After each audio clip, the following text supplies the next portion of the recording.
Hi and welcome to Dr. Mix. Today we're going to process the bass using what, Aaron? The new Kush REDDI DI plugin and some of their other plugins. That's coming up.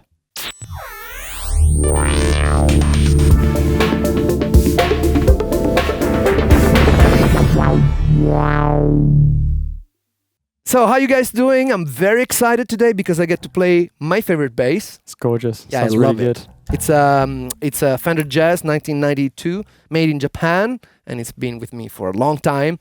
And well, if you haven't already, it would be great if you could help us grow this channel by subscribing and hitting that bell button. That really helps a lot.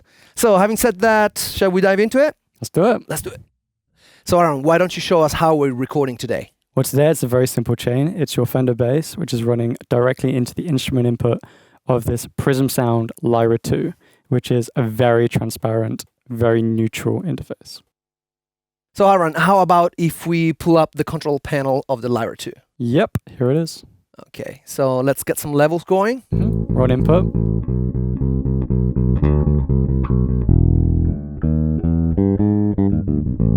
That's a nice healthy level. It's sort of peaking around 18, minus 18 maximum. Perfect. Cool.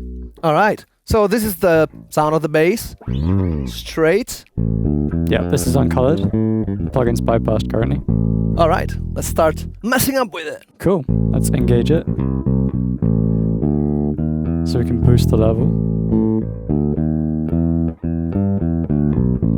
Which adds a little bit more drive to it. So if I push it all the way, it starts to distort a little bit. So let's pull it back. And then you also have this bass control, which is fantastic. Ooh. The low end becomes much more compressed and much thicker very, very quickly. So we're going to pull it back to about there. I think that's a good sound. Can we listen to it with and without? So this is bypassed. It's a nice sound, but if I engage this, it just thickens up so much nicer, and that'll really so if we boost this, it becomes much more harmonically enhanced and denser in the low end, which will help give you that solid basis to build your mix off. You might want to put your headphones on for this particular one. Okay, so let's do some other processing. Here I have another one of the Kush plugins, which is the Omega transformer. It's the 458A. This will add some more grit.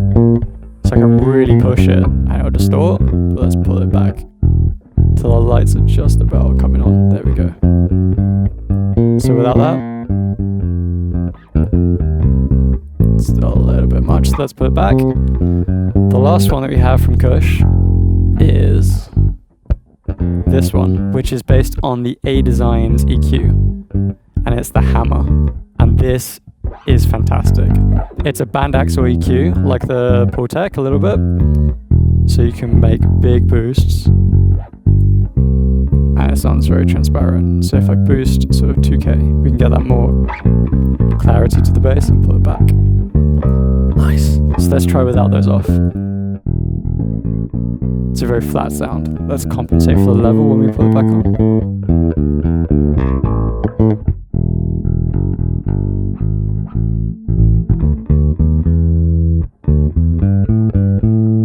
We can even boost those sub-lows with this a lot. And this is when it's nice to have those PSI audio, right? Yep, you can hear it really well on these. They're crystal clear. Yeah. So let's do one more bypass.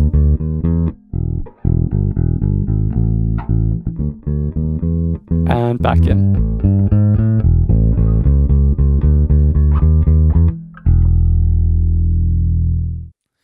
And that's how we process bass using the Kush plugins. What are your favorite ways to add weight to your bass guitar? Let us know in the comments here below, and I'll see you next time.